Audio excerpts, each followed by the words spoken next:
오늘 맥주감사주일입니다. 이것도 추수감사절이죠. 맥주감사절인데요. 맥주감사절을 통해서 너희는 또한 감사하는 자가 되라는 제목으로 말씀을 전하고자 합니다. 유대인들은 해마다 3번씩 만 20세 이상 된 남자들은 성전에 올라가서 절기를 지켜야만 했습니다. 그 세 절기가 있는데 첫 번째 절기가 뭐냐면 유월절입니다. 유월절은 애굽에서 종에서 포로된 자에서 자유케 된 그 은혜를 주신 날입니다. 그렇죠? 지금으로 따지면 예수 그리스도가 우리를 위해서 죽으시고 우리를 대신해서 구원하신 구원의 은혜를 감사하는 날이죠. 그렇죠? 그리고 또 한 가지는 뭐냐면은 유월절이 지나고 난 이후에 50일이 지나는 날이 오순절이라고 합니다. 오순절. 열순자를 써서 오순절이라고도 하고 77에 49 7일이 7번 지난 날 그 다음 날이라 하여서 7.7절이라고도 합니다. 되게 어렵죠? 그리고 오순절 날에 성령이 강림했지 않습니까? 그래서 성령 강림절이라고도 합니다. 그리고 한 해의 첫 번째 수확을 하는 밀 보리를 수확하는 날이어서 그래서 맥추절이라고 그렇게 표현한 겁니다. 똑같은 말들이 너무 많은데 똑같은 날에 다양한 어떤 이 표현들 속에 다양한 영적인 의미들이 다 있습니다. 다 있고요. 그리고 이 첫 번째 절기, 첫 번째 절기라 하여서 첫 번째 거두는 곡식이라 하여서 초실절이라고까지 표현을 합니다. 그러고 난 이후에 이제 한 가지 절기가 더 있습니다. 뭡니까? 우리로 따지면 추수감사절에 해당하는데 초막절이라고 합니다. 수장절. 모든 곡식을 거두어서 창고에 보관하는 수장절. 그리고 그때는 일주일 동안 광야로 나가서 초막을 짓고 거기에서 일주일 동안 생활하면서 절기를 보내는 감사의 절기. 이 세 가지 절기가 있는데요. 이 세 가지가 신약에서 신약을 살아가는 우리에게 영적인 의미가 있습니다. 유월절은 그리스도의 구속, 십자가의 죽음을 기념을 하고 그러면은 여러분 예측이 되어지죠. 맥추절은 뭘까요? 초실절, 오순절, 성령 강림절. 어떤 의미죠? 성령이 처음 온 날이에요. 처음 와서 교회가 이 땅 가운데 구원을 입고 성도들이 성령을 받아 구원을 입고 교회가 처음 시작된 날이에요. 따지고 보면 예수 그리스도가 우리를 믿음의 사람들을 추수하는 첫 번째 열매가 시작된 날이 맥추절이었어요. 맥추절도 첫 번째 열매를 거두는 날이고 한 해. 그리고 신약적으로 봤을 때 오순절 성령 강림, 그 맥추절 때 성령이 강림하셔서 예수 그리스도 안에서 구원받는 사람을 처음 거두어들인 날이 그 날이에요. 그래서 맥추절은 어떤 의미가 있냐면 성령의 충만한 임재의 의미가 있습니다. 그래서 맥추절을 우리가 그냥 생각하기를 헌금하는 날로 헌금 거둬들이는 날로 생각하면 안 돼요. 전혀 아닙니다.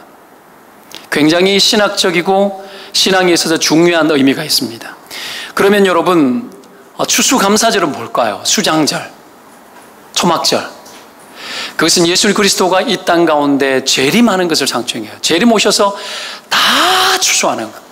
그래서 예수님도 가라지는 던지고 쭉정이는 버리고 알곡을 거둬들이는 거예요. 추수감사절은 예수 그리스도의 재림을 의미하는 영적인 의미를 가지고 있습니다. 자, 특히 맥주절은 첫 번째 수확을 거둔 것에 대해서 감사하는 의미가 크죠. 오늘날로 따지면 전반기 동안에 상반기 동안에 일해서 열심히 열매 거둔 것에 대해서 감사와 함께 하나님께 감사를 올려드리고 은혜 베풀어 주신 하나님을 기억하는 날이죠. 그리고 기뻐하고 즐거워하는 날입니다. 이 세 절기에 성전에 나와서 감사하되 빈손으로 나아오지 못하게 했습니다. 빈손으로. 이 의미를 담아서 우리는 감사절 날에 특별히 추수 감사절 헌금을 따로 구분하는 거예요. 의미가 거기에 있습니다, 여러분. 그래서 교회가 돈을 많이 거두려고 막 수완을 짜낸 게 아니에요, 전혀. 성경이 가지고 있는 영적인 의미를 다 우리가 그대로 본받기 위해서 하는 거죠. 그래서 감사 예물을 준비해서 나오도록 주님이 여호와 하나님이 직접 명령하신 거예요. 자, 맥주절을 그러면 어떻게 지켜야 하는지 신명기 16장에 잘 나오거든요. 나중에 한번 펼쳐보시고요. 거기 보면은 이렇게 나옵니다. 내게 복을 주신 대로 내 힘을 헤아려 자원하는 예물을 드려라. 이렇게 나옵니다. 내게 복을 주신 대로 내 힘을 헤아려. 하나님이 복 주신 것을 헤아려 볼 것을 요청합니다. 그래서 이런 찬양이 있죠. 받은 복을 세어보아라. 이런 찬양이 있는 겁니다. 그게 성경의 명령대로 나온 거예요. 그래서 찾아보는 거죠. 내게 있는 하나님이 주신 복대로 내게 있는 힘을 헤아려. 여러분 어떤 힘이 있죠? 여러분은 무엇을 할 수 있죠? 힘이란 무엇을 할 수 있는 근거 아닙니까? 여러분 무엇을 할 수 있죠? 그 힘을 헤아려 하나님 앞에 자원함으로 그렇게 드려라고 나오는 거죠. 그리고 신명기 16장 11절에 그 말씀에 연이어서 이렇게 기록합니다. 너는 내 자녀와 노비와 내 성중에 있는 레위인과 및 너희 중에 있는 객과 고아와 과부가 함께 내 하나님 여호와께서 자기 이름을 두시려고 택하신 곳에서 내 하나님 여호와 앞에서 즐거워할지니라. 이걸 정리해보면 뭐죠? 감사는 찾고 헤아리는 것이라는 것과 더불어서, 그리고 감사는 내가 어떤 처지에 있든지 어떤 상황이든지 감사는 해야 될 것이라고 이야기합니다. 어떤 처지와 상황이든지 간에. 그리고 나뿐 아니라 내 주변에 있는 모든 사람들과 함께 감사하고 함께 즐거워하래요. 나누는 거. 공동체적인 감사를 하라는 겁니다. 맥주감사절, 추수감사절, 이 절기들은 함께 공동체적인 의미를 가지고 있습니다. 여러분, 그래서 맥주절을 제대로 못 보내고 어떤 사람은 맥주절을 맥주절로 알고 살아가는 사람이 있는데 이 절대로 아니에요. 더불어서 연합하고 함께하고 함께 기꺼이 즐거워하는 것. 여러분, 이건 나누는 것. 이것을 요청하고 있는 거죠. 여호와 앞에서. 자, 굉장히 공동체적이고요. 그래서 이 추수감사절, 이 맥주감사절, 이 때의 절기 때는 주변과 함께 감사하면서 그 즐거움을 확장해 나가라는 거예요. 사랑하는 여러분, 감사가 우리 안에 찾아지면 이것이 사람들에게 여러분 나누기 시작되어질 때에 나뿐 아니라 모든 사람들에게 이것이 흘러갈 수 있다는 걸 믿으시기를 축원드립니다. 감사를 많이 하는 사람 옆에는 감사하는 사람이 반드시 생깁니다. 즐거움이 많은 사람 옆에는 반드시 즐거움이 생깁니다. 믿으면 아멘. 신앙의 능력이 내게 있으면 옆에 있는 사람에게 그대로 흘러갑니다. 제가 잘하는 것이 뭐냐 하면은 릴렉스하고 노는 것을 아주 잘합니다. 아주 잘합니다. 돈이 없어서 그렇지, 여러분, 시간이 있고 돈이 있고 내게 허락이 되어지면 노는 걸 정말 잘합니다. 처음에는 사역자들이, 예전에 사역할 때 부목사님들이 많이 있죠. 처음에는 나를 이상하게 생각하다가 나중에는 제 옆으로 다 붙어요. 왜냐하면 이 형님 옆에 가면은 뭐가 계속 나와요. 항상 싱글벙글이고 항상 기쁨이 많고 즐거움이 많고 먹는 것을 즐거워하고, 그래서 내 옆에 오면 늘 릴렉스가 되어지는 거예요. 항상 내가 커피를 내려주고 핸드드립으로 매일 늘 내려주고, 그렇죠? 먹는 거 밥도 잘 사고, 막 저는 저를 위해 가지고 쓰는 돈이 거의 없어요. 제가 쓰는 용돈의 거의 대부분은 한 8, 90%는 다 주변에 먹이는 것으로 써요. 그것을 통해서 사람들이, 여러분, 내가 가지고 있는 좋은 것들이 사람들에게 흘러가는 거죠. 그래서 나중에 나를 막 찾게 되는 거죠. 여러분, 세상이 여러분을 막 찾아야 합니다. 여러분의 가지고 있는 좋은 것, 있는 능력을 헤아려 보시기 바랍니다. 그것이 주변에 여러분 사람들에게 흘러가는 거죠. 여러분, 그렇게 할 때 우리가 우리가 감사하고 살아갈 때 주시는 축복이 뭐냐 하면 즐거움입니다. 즐거움. 내가 감사하게 살아가면 하나님이 즐거움을 주십니다. 그게 뭐죠? 행복한 감정이죠. 행복할 때 즐거움이 나오는 거예요. 자, 결국 보십시오. 인생의 즐거움과 행복의 출처는 어디죠? 감사하는 마음이 있을 때 행복이 막 나오는 거예요. 옆에 사람은 이렇게 인사합시다. 고마워요. 감사해요. 고마워요. 감사해요. 제가요, 이 맥주 감사절을 앞두고 목사니까 모범을 보여야 되니까 감사한 게 뭔가 하고 내가 이렇게 묵상하며 생각해 봤어요. 하니까 여러 개가 나오던데요. 제일 감사한 게 뭔 줄 아십니까? 여러분. 고맙습니다. 감사해요. 목사가 설교해야 되는데 사람이 없으면 죽을 맛이죠. 여러분 감사해요. 있어주는 것도 감사하고, 섬겨주는 것도 감사하고, 정말 애써주시고 개척교회 한번 잘해보겠다고 멀리서 안산에서도 와주시고, 그렇죠? 힘들고 어려운 가정의 일들이 있는데도 주의 일을 포기하지 않고 하나님의 힘을 더 입고 하면 되죠 하고는 하나님 의지하고 감당하고 힘에 지나도록 애쓰고 섬겨주는 것 너무 고맙죠. 그러니까 여러분 감사하고, 두 번째 감사한 게 아내 고맙더라고요. 달나라도 따라가겠다고 나를 따라와서 여기까지 왔잖아요. 안 따라왔으면 어쩔 뻔했어요. 이 상식 아니야? 아니요.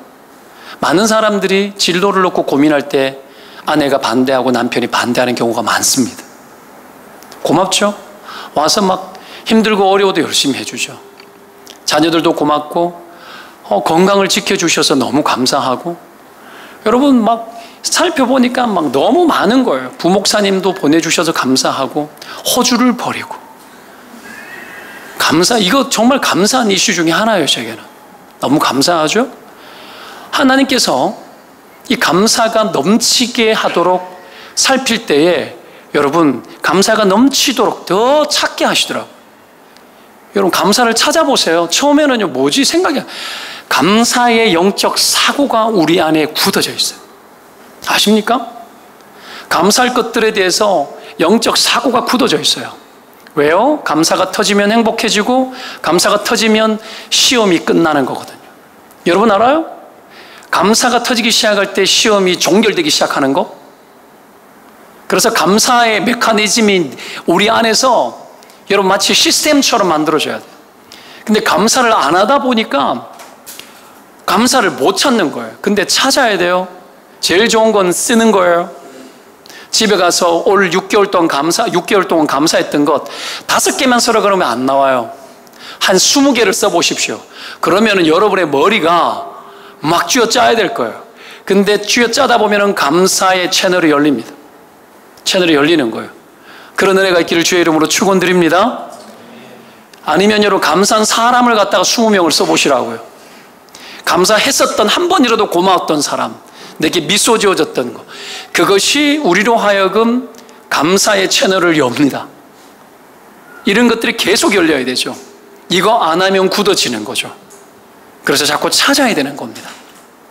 여러분 찾는 사람은 복된 사람인 줄 믿습니다. 남편에게 고마운 거, 아내에게 고마운 거 미운 것밖에 없어요.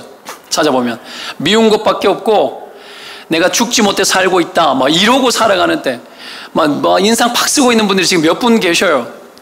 그래도 찾아봐요. 써봐요. 그 인간 죽고 없는 것보다 있는 게 나아요. 그런 겁니다, 여러분. 그래서 서로에게 고마웠던 것들을 찾아보면 감사의 채널이 열리기 시작을 하고, 그러면서 내가 마음이 따뜻해지기 시작합니다. 즐거워지기 시작을 하는 거죠. 할렐루야. 하나님은 우리를 그렇게 만드셨습니다. 신명기 11절에 즐거워할지니라, 이 말이 여러분 사마흐타라는 히브리어인데, 이 말은 보통 마음과 영혼이라는 단어와 붙어서 사용되어져요. 뭐요? 마음이 즐겁고 영혼이 즐겁고, 즐거움을 뭘로 느끼는 거죠? 마음과 영혼으로 즐거움을 느끼는 거예요. 그래서 같이 쓰는데 오늘 본문에는 마음과 영혼이라는 말이 붙어있지 않아요. 그러나 그럼에도 불구하고 이 단어는 거의 지배적으로 마음과 영혼의 상태를 설명할 때 쓰는 단어예요. 즐거움이라는 말 자체가. 결국 즐거움은 마음과 영혼의 문제죠. 그리고 여호와 앞에서 즐거워하라고 이 맥추절 감사의 이 명령 구절이 들어있거든요. 여호와 앞에서. 여호와 앞에서 할 때 이 앞에서라는 말도 여러분 임재를 향하여 이런 의미를 가지고 있어요. 임재를 향하여. 정리해 보십시다. 오순절하고 똑같죠? 오순절 맥추절 때 성령이 강림할 때 여호와 앞에서 하나님의 임재가 있었죠. 성령의 임재가 있었죠. 성령의 임재 앞에서 우리의 마음과 영혼이 성령을 입어 그들이 어떤 일이 벌어졌죠? 그들이 구원이 일어나기 시작했고, 그래서 태동된 게 뭐죠? 첫 번째 열매들이 모인 것이 교회가 세워진 거예요. 그리고 교회가 세워졌을 때 그들 안에 어떤 일이 있었습니까? 있는 것을 팔아서 가난한 자, 고아와 과부를 돌보고, 오늘 본문에 나왔던 고아든 과부든 객이든 누구든 율법이 여러분 제대로 시행되지 않고 있을 그때에 맥추절에 성령이 강림하여 오순절의 역사 교회를 만들고, 그 교회가 여러분 페스티벌을 하는 거예요. 매주. 여러분 이런 성찬식이 초대교회는 두 번이 있었습니다. 한 번은 이런 예수님의 몸과 살에 동참하는, 피와 살에 동참하는 것이고, 그 이후에는 뭡니까? 애찬이 있었어요. 먹는 것을 막 나눠 먹고 그것을 통해 가지고 사람들에게 흘려보내는 거예요. 그래서 그 초대교회 때는 가난한 자가 없을 만큼 부흥성했죠. 그러니 즐겁죠. 이 맥추절의 의미를 아시겠습니까? 추수감사절의 의미, 이 의미는 우리에게 부어주신 하나님의 그 성령의 은혜를 입어 우리의 영혼이 쇄신되어지고 우리의 마음이 하나님 앞에 힘을 얻어서 내 주변에 있는 모든 사람들과 여러분 즐겁게 나누는 시간이에요. 즐겁게 확장하는 시간인 겁니다. 그렇게 살아보시기를 축원드립니다. 여러분 오늘 하루라도 그렇게 한번 해보십시오. 즐거움을 좀 나눠봅시다. 고마웠던 것들, 좋았던 것들, 감사했던 것들을 막 좀 나눠보자라는 거죠. 막 죽을 상하지 말고 찾아보면 나옵니다. 영 힘들면 종이를 주고 10가지씩 쓰고 돌아가면서 발표하도록 하는 거예요. 하다 보면 풍족해지는 거예요. 그러고 나면 바로 뒤에 예약해놓고 통닭과 피자를 배달시켜야 돼요. 그리고 그걸 갖다가 마음껏 먹는 거예요. 먹고 여러분 즐겁게 추수감사절. 제일 좋은 건 여러분 이웃과 함께 나누는 거죠. 이것을 헤아려 보면 다 나옵니다. 자, 성령의 임재로 거듭난 마음, 이 마음으로 살면 신자의 감사는 모든 상황 속에서 감사할 수 있습니다. 신명기의 말씀처럼 고아, 때로는 노비, 때로는 객 같고, 때로는 여러분 내가 같이 살아도 나는 마치 혼자 있는 것 같고, 늘 어디 동떨어져서 갈 길을 헤매고 있는 객 같고, 거처가 없는 것 같고, 여러분 그런 어떤 심령의 이 나그네, 내 심령이 고아와 과부 같고 막 이럴 때에 오늘 성경은 여러분 그런 모든 상황 속에서 불평거리를 찾지 말고 얘들아 감사거리를 찾아봐. 찾아보면 아주 많을 거야. 그렇게 할 때 심령이 복을 받고 우리의 영이 새로워질 줄로 믿습니다. 감사는 그래서 몇 가지가 있는데요. 상대적 감사가 있어요. 다른 사람과 비교해서 내가 더 좋은 거. 상대적 비교는 다른 사람과 내가 더 안 좋으면 불평하겠죠. 그 상대적 감사는 되게 천박한 거예요, 사실은. 두 번째는 또 조건적인 거예요. 뭐 상대적하고 비슷한 건데, 과거에는 정말 안 좋아서 불평했는데 지나고 나니까 이게 좋은 거였네 하면서 어떻게 해요? 그런다고 해가지고 과거에 불평했는 게 사라집니까? 그렇죠? 이런 조건적인 감사, 이런 것도 성경이 원하는 것은 아니죠. 결과론적인 감사죠. 이런 거 결과가 좋으면 감사하는 거. 성경적인 감사는 뭐죠? 불구하고의 감사죠. 절대적 감사죠. 이름에도 불구하고 감사하는 거죠. 여러분 그런 겁니다. 과거부터 현재까지 지속적으로 감사하는 것. 이것이 우리의 삶을 강하게 만들고 풍족하게 만들고, 감사가 많으면 삶의 시험이 들어오다가도 떠나갑니다. 마귀가 오다가 갑니다. 감사는 보십시오. 성령의 은혜 아래 있을 때 주어지는 거죠.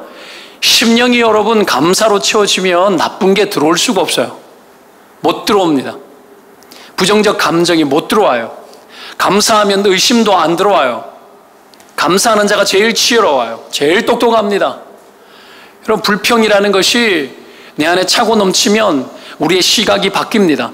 불평이라는 게 뭔 줄 아십니까? 내가 가지고 있는 신념과 가치가 여러분 병들어지고 삐뚤어지는 거예요. 보는 것마다 좋지 않는 것만 보여요. 좋은 것을 많이 보시기를 축원드립니다.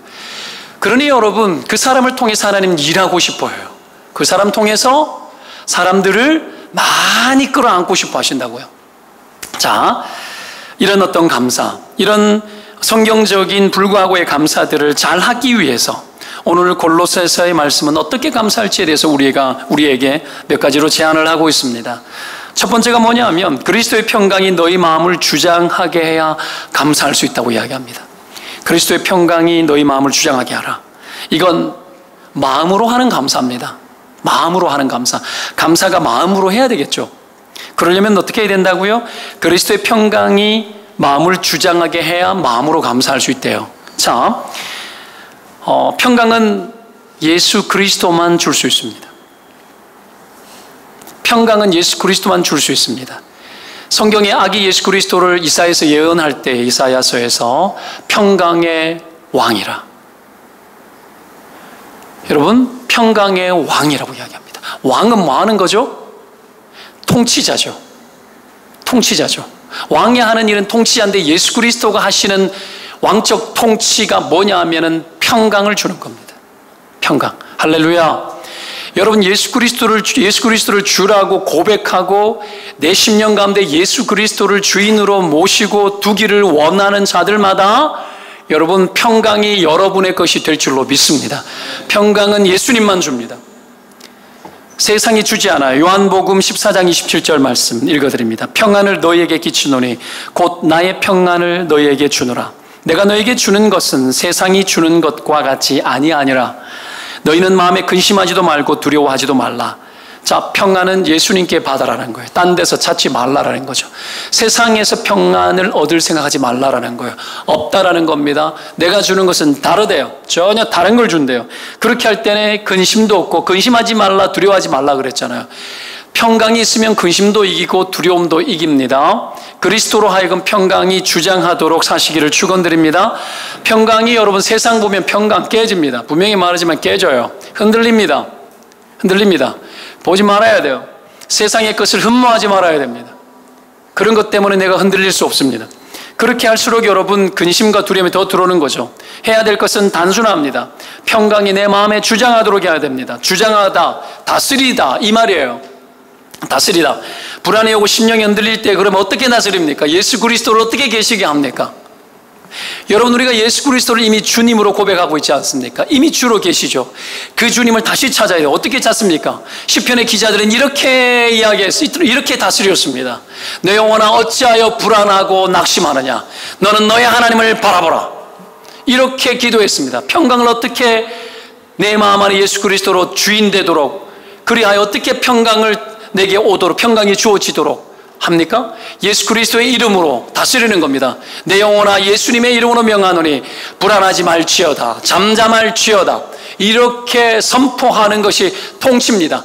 왕은 통치하고 선포하는 거 아닙니까? 여러분, 우리가 그렇게 하는 겁니다. 그렇게 하기 시작할 때에 실제로 평강이 주어집니다. 왜요? 그 고백이 주어지기 시작할 때에 성령이 내 안에서 기뻐하면서 내 안에 있는 어두움을 끌어냅니다. 믿으면 아멘. 저를 한번 따라해 보시기 바랍니다. 내 영혼아 어찌하여 불안하느냐? 너는 너의 하나님을 바라볼지어다. 예수님의 이름으로 명하노니 내 영혼아 평안할지어다. 두려움아 떠나갈지어다. 이렇게 다스리는 거예요. 이렇게 쉬운 걸 몰랐어요? 여러분, 이렇게 다스리는 거예요. 아, 방법이 이래 하는 거구나. 하나님 도와주세요. 근데 도와주세요 하면서 더 불안한 사람들이 있거든요. 여러분, 주장하게 하라, 다스려라는 얘기예요. 이 말은 하나님 앞에 은혜를 구하는 것과 좀 다른 겁니다. 기도도 하나님께 구하는 간구도 있지만 명령하는 기도도 있습니다. 선포하고 명령하는 것, 주의 통치와 주의 진리로 어떻게 합니까? 기준을 잡고 내 안에 불법을 끊어내고 내 영혼이 하나님 앞에 내 영혼이 반응하도록. 왜요? 여러분의 영혼이 여러분 것 같지만 그렇지 않아요. 주님이라고 했던 얘기가 뭐예요? 주님이 주인이라는 뜻 아닙니까? 내 영혼의 주인이 주님이십니다. 그래서 내 것이 아니기 때문에 하나님 앞에 하나님께 맡겨야 돼요. 주님의 걸로 인정하는 거죠. 예수님 보십시오. 제자들과 호수를 건너는데 광풍이 불어서 죽을 판 됐는데 예수님 주무시잖아요. 왜 그럴까요? 절대 평안이 지배했기 때문에 그래요. 베드로가 여러분 호들갑 떨고 막 그랬지만 오순절 성령 강림 사건 이후에 성령 받고 난 이후에는 어떤 일이 벌어지는 줄 아십니까? 우리가 사도행전 10장을 보고 있지만 12장 넘어가면 야고보가 순교당하거든요. 순교당하고 난 이후에 베드로가 여러분 헤롯에 가지고 옥에 잡혀가지고 내일이 될지 모레가 될지 모르는데 여러분 목숨이 떨어질 위기 속에 있을 그때에 여러분 이 쇠사슬로 묶여져 있고 철조망을 다 이 깜빵에 지키고 있고 좌우에 군인들이 베드로를 같이 어떡합니까? 이래 팔짱을 끼고 묶고 그러고 있는데 베드로가 잤대요. 자는데 얼마나 잠을 잤는지 천사가 와서 쳐서 깨웠대요. 쳐서 이래 하지 않고 쳐서. 왜 그렇죠? 성령 안에서 절대 평안한 거예요. 그러니까 감옥에서 찬송 부르는 거예요. 그게 오늘 여러분 신령한 노래를 부르고 이 말 아닙니까? 막 나오는 거죠. 절대 평안. 누가 줘요? 주님 붙들 때 예수 그리스도를 내 인생의 구세주로 확신하고 여러분 하나님 앞에서 자기 자신을 다스리고 내 안에 불안에 올라오는 모든 것들이 불법인 줄로 여기고 주님의 주권자 되시는 이름의 통치의 능력으로 명령하고 그렇게 다스릴 때에 여러분 우리의 삶이 강건해지고 평강이 넘치기 시작할 줄로 믿습니다. 실제로 그렇게 살아가시기를 축원드립니다. 막 올라오면 불안아 떠나가라, 예수의 이름으로 떠나가라 명령해야 돼요. 그걸 왜 둬요? 왜 여러분 오도록 내버려 둡니까? 왜 들어오도록 왜 채널을 그렇게 여냐고요? 감사가 터지죠. 여러분 그렇게 명령하면 평안이 터지고 감사가 터지는 거예요. 감사가 터지는데 어떻게 그놈들이 들어와요? 감사하는 사람한테는 여러분 의심, 불안, 뭐 이런 거 두려움 이런 거 다 안 들어와요. 여러분 안 들어옵니다. 하나님 그래 안 만들었어요. 내 안에 충족함으로 다 이기게 하셨죠. 그리고 15절 끝에 한번 보시기 바랍니다. 너희는 평강을 위하여 한 몸으로 부르심을 받았나니 이렇게 이야기합니다. 한 몸 하나가 불안하면 다 불안해요. 불안 주지 말란 얘기예요. 공동체적으로 함께 여러분 평안하도록 부름을 받았다라는 거예요. 그래서 맥주절 감사절에도 내가 가지고 있는 감사를 나누면 여러분 이게 즐거움이 고아와 과부와 어렵고 고통받는 자 객들에게 다 가는 거예요. 공동체적이라는 거예요. 그 나쁜 것을 주면 안 돼요. 부부지간에도 나쁜 것 주면 안 돼요. 자녀들에게 불만을 유전시켜 주면 안 돼요.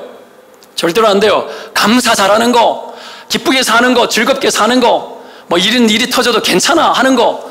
여러분 예수님 안에서 이런 것들을 배우도록 만들어야 돼요. 엄마가 기도할 때 불안이 올라오면 어떻게 하면 기도해 주는 거죠.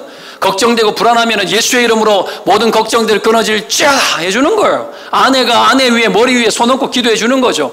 저도 가끔씩 아내 위에 머리에 안수기도 해줘요. 해주고 어떻게 하면 여러분 남편들이 아내 위에 손 얹고 기도할 수 있어요. 여러분 손 얹고 기도해 주는 거예요. 가정의 제사장 아닙니까? 여러분 손 얹고 기도해 주고 아이들 머리에 손 얹고 엄마가 아이들 머리에 손 얹어도 돼요. 기도해 주는 거예요. 아이가 걱정되어지면 걱정하지 마. 예수님의 이름으로 불안들 떠나라.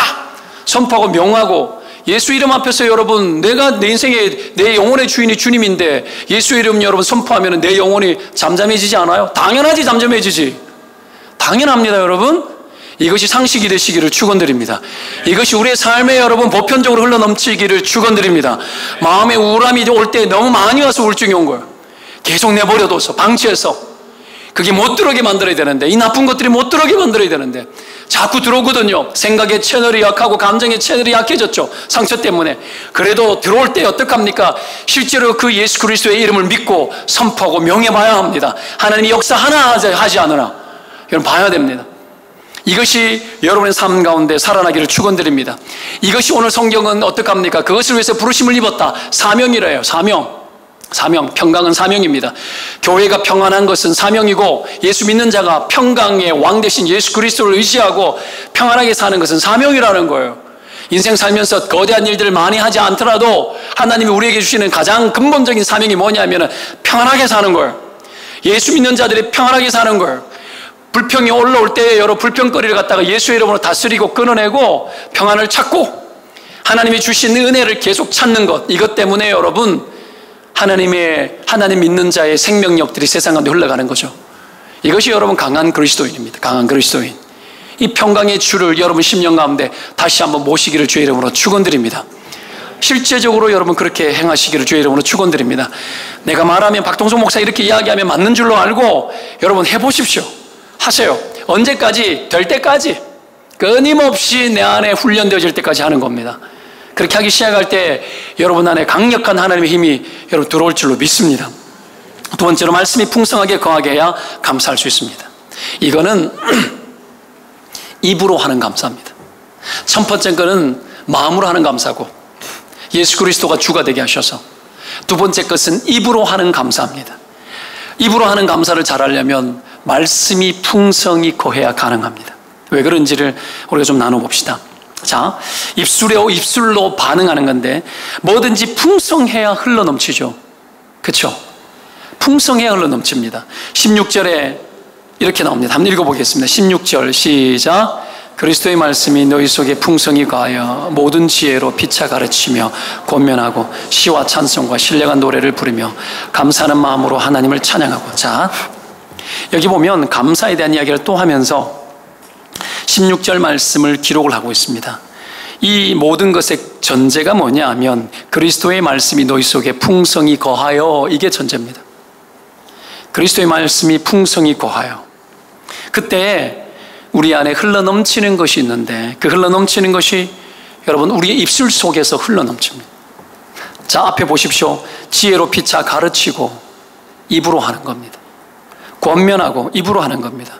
시와 찬송과 신령한 노래를 부르며 입으로 하는 겁니다.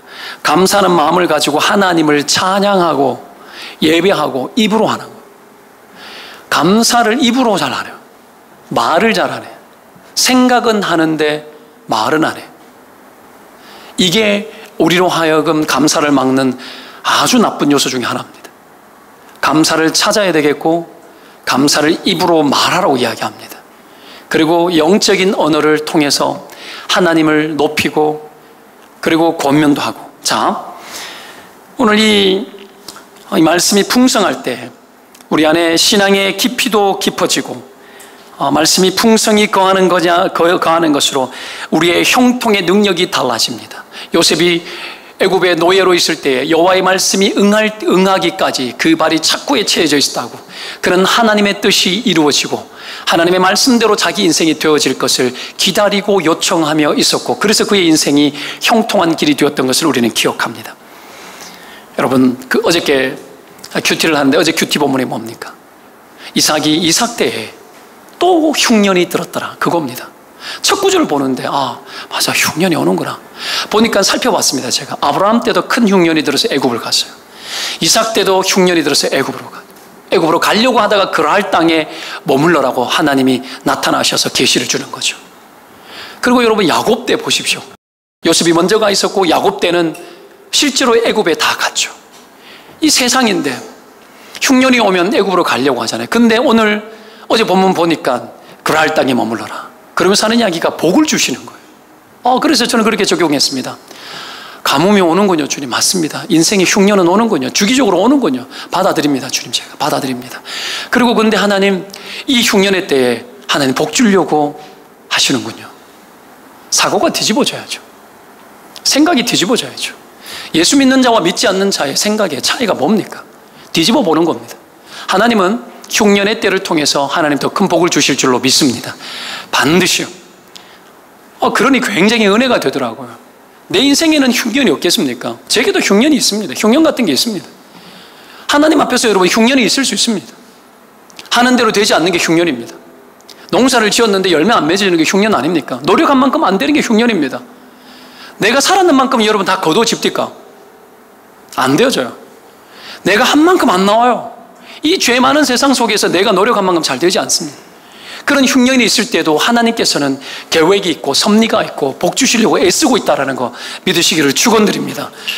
누가 그리스도인의 삶에 여러분 흉년이 영원토록 지속되어지고 여기에서 끝날 거라고 누가 말합니까?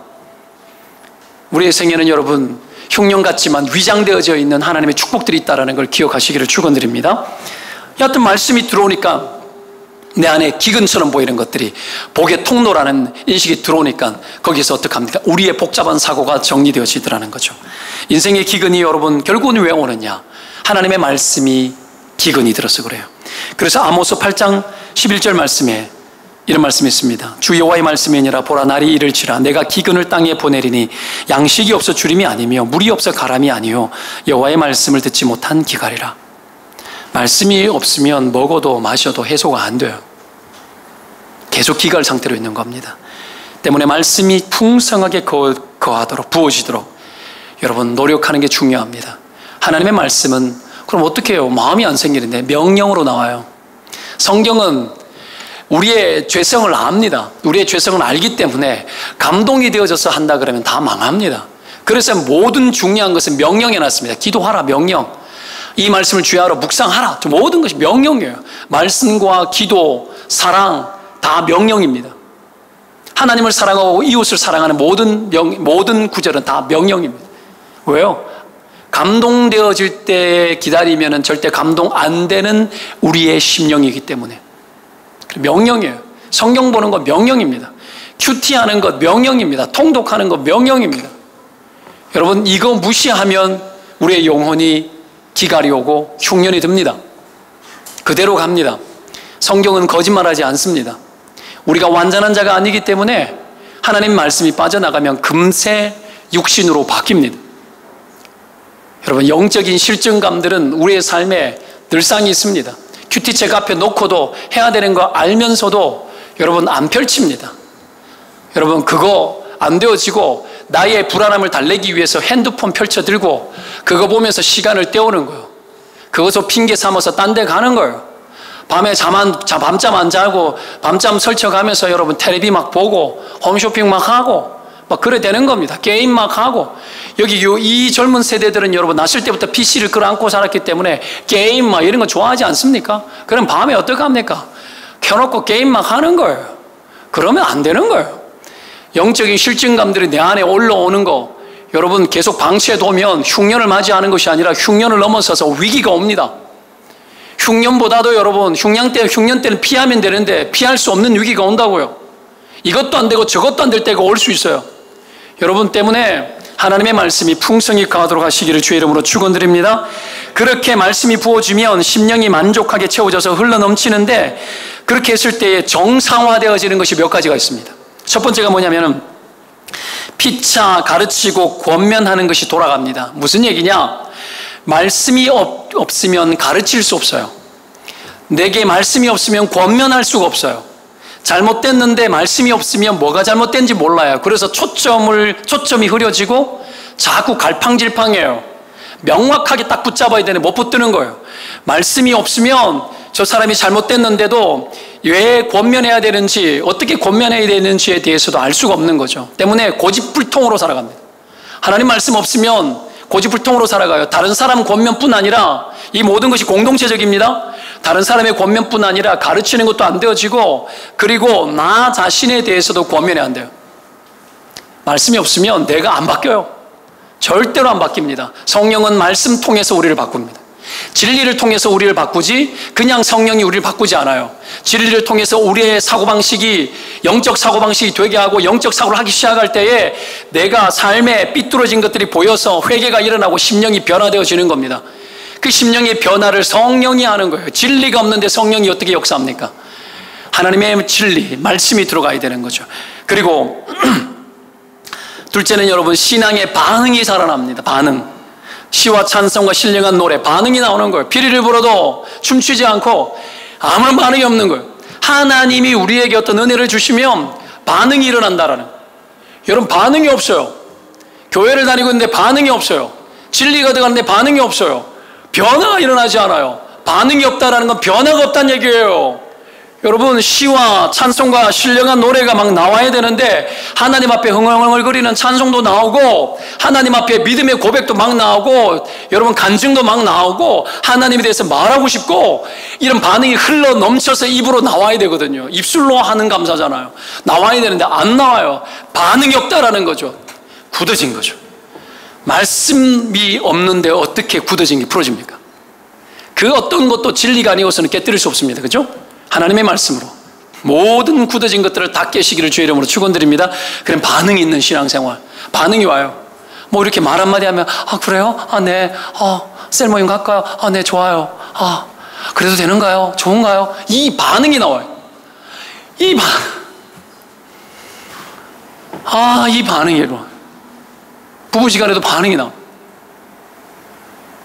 하나님의 말씀이 없으면 아무런 반응이 없어요. 여러분, 이 반응이, 하나님의 말씀이 풍성히 가면 이 반응이 살아날 줄로 믿습니다. 그리고 여러분, 예배가 회복됩니다. 감사한 마음으로 하나님을 찬양하고 예배가 회복되어지는 거죠. 여러분, 하나님의 말씀이 있어야 예배가 회복되어집니다. 주의 진리가 여러분 안에 오늘 말씀을 통해서 들어차기 시작하면, 믿음으로 반응하기 시작하면 오늘 여러분 찬양이 달라져요. 아멘. 기도가 달라지는 줄 믿습니다. 아멘. 예배가 살아나야죠. 예배가 살아나야죠. 이 세 가지가 여러분 다시 세팅되어집니다. 뭐가요? 하나님의 말씀이 풍성히 거할 때에 하나님이 이 세 가지가 다시 새로워지게 하십니다. 그래서 가르침, 사람이 변화된다는 얘기죠. 찬송, 반응이 있는 겁니다. 반응이 있는 겁니다. 목석이 아닙니다. 예배가 살아나는 거죠. 강력한 사람들이 되죠. 강력한 공동체가 되어지는 줄로 믿습니다. 때문에 큐티 생활 부지런히 하고, 여러분 큐티책 첫 잔소리 했더니면 지난달 완판되어가지고 한 20권 더 늘렸더니 완판이 또 안 되더라고요. 사가세요. 오늘 7일 첫째 주 아닙니까? 다시 결심하시라고. 작심 3일일지라도 하라고요. 하고 결심하십시오. 아이들 큐티책 사가세요. 2달분 아닙니까? 아이들 그런 다 2달치씩 나와요. 매일 성경에서 나오는 거.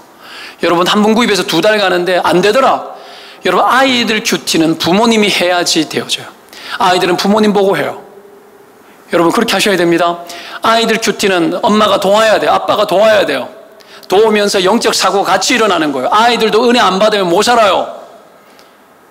그러나 아이들의 영적 책임은 다 부모에게 있어요. 아십니까? 아이의 모든 영적 책임은 다 부모에게 있어요. 100% 부모에게 있어요.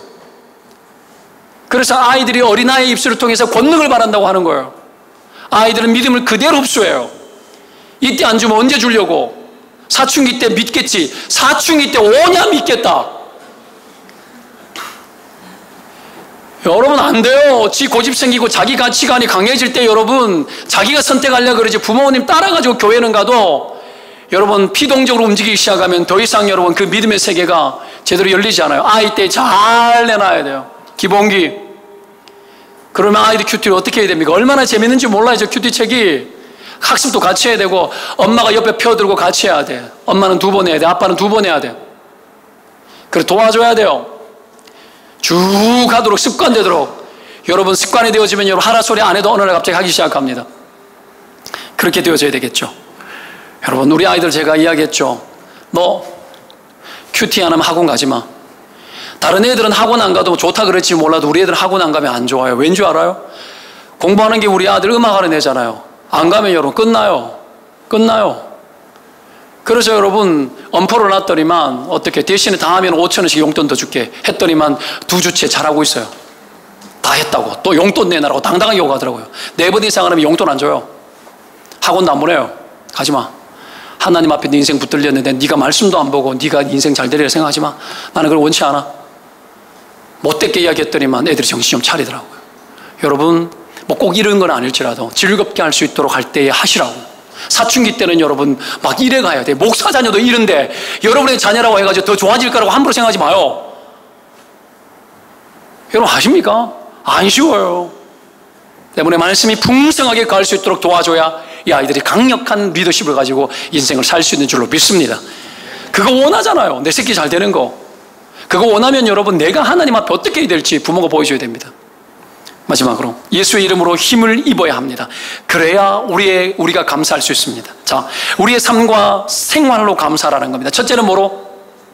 마음으로. 둘째는 뭐로? 입으로. 셋째는 뭐로? 삶으로. 내 하는 모든 일에 예수 그리스도의 이름으로. 17절 읽겠습니다. 시작. 또 무엇을 하든지 말에나 일에나 다 주 예수의 이름으로 하고 그를 힘입어 하나님 아버지께 감사하라. 무슨 일을 하든지 간에 예수님의 이름으로 하라고 이야기합니다. 예수님의 이름으로 하면 결과가 어떠하든지 감사할 수 있습니다. 예수 믿는 자와 믿지 않는 자의 차이가 뭔 줄 아십니까? 예수 믿지 않는 자들과 믿는 자 감사의 대상이 없어요. 부모님께 감사할 수 있잖아요. 뭐 아내에게 감사할 수 있죠. 근데 감사할 수 없는 상황에 감사도 못할 뿐더러 감사할 수 없는 상황에서 누구에게 감사해요? 우리는 하나님께 감사할 수 있죠. 대상이 없는 거예요. 감사가 여러분 우리 안에 풍성하게 거하도록 하기 위해서는 무엇을 하든지 예수님의 이름으로 해야 됩니다. 우리는 봐요. 예수님의 이름으로 했을 때 세상 사람들은 뻔하다. 모든 것이 뻔해지면 뻔한 것에서 끝나요. 근데 우리는 여러분 예수님의 이름으로 한다는 얘기는 그것이 주님의 것이 되게 한다는 뜻이 있습니다. 주님을 부르는 이유가 뭐예요? 주님이 주인이란 얘기예요. 하나님이 이 상황의 주인이시고 이 일의 주인이시고 내 학업의 지혜의 주인이시고 내 재정의 주인이시고 건강의 주인이십니다. 주님. 더 이상 주님이라 고백할 때 그건 내게 아니에요. 하나님 옆에 드려진 바 되어지는 거죠. 드려졌기 때문에 하나님이 주권을 갖고 계시고 하나님이 다스려 나가고 하나님이 책임지는 구조예요. 믿음이 그런 거예요. 믿음을 여기 속에 믿음의 반응이 일어나는 거죠. 예수님을 주님으로 인정하고 무엇을 하든지 말에나 일에나 예수님의 이름을 걸고 하면 하나님의 것이 되어지고 이 상황이 뻔한데 여러분 사람들은 세상 사람은 뻔한 데서 끝나지만 하나님은 뻔한 데서 끝나지 않고 계속해서 합력해서 선을 이루어서 반드시 그것이 우리에게 유익이 되도록 반드시 만들어 가십니다. 그것을 위해서 해야 될 게 뭡니까? 내가 내 인생의 주인이고 내 모든 상황과 여건의 주인이라는 것을 끊임없이 주장해야 됩니다. 하나님 이곳에 계시죠. 이거 주님의 것입니다. 하나님 주님이 개입하시고 주님이 역사하고 주님이 함께 하셔야 되겠습니다. 내가 주님의 이름을 걸고 살겠습니다. 주님의 이름을 걸고 살면 타락하지도 않아요. 주님의 이름을 걸고 살면 여러분 우리 인생이 하나님 앞에 흔들림 없는 인생이 되어질 줄로 믿습니다. 이걸 걸고 하라고요. 무슨 일을 시작하면 예수님의 이름을 거십시오. 예수님의 이름으로 내가 행하겠습니다. 하나님이 여러분 그렇게 행할 때에 우리의 삶에 강한 통제력도 주시고 강한 능력을 부어주실 줄로 믿습니다. 세상은 여러분 잘해도 자기 탓이고 못해도 자기 탓이죠. 그래서 잘하면 교만해지고 못하면 여러분 절망합니다. 그러나 우리는 그렇지 않습니다. 하나님 모든 감사의 근거가 주님께 있고 예수 그리스도의 이름으로 무엇이든지 행하기 시작할 때에 감사가 풍성할 수 있고 모든 상황 속에서 우리는 감사의 조건을 찾을 수 있을 줄로 믿습니다. 말씀 정리합니다. 세 가지 하겠습니다. 마음으로 감사하십시오. 그러려면 그리스도가 계셔야 됩니다. 우리 안에 세상의 평강 찾지 말고 그리스도가 주시는 평강을 공급받도록 주장해야 됩니다. 두 번째 입술로 말해야 됩니다. 입술로 하나님께 감사하다고 말해야 되겠고 입술로 표현하고 고백하고 말해야 됩니다. 세 번째 뭐 해야 된다고요? 여러분 삶 속에 모든 일상 속에 예수님의 이름을 걸고 행하는 저와 여러분 되시기를 주의 이름으로 축원드립니다. 기도합시다.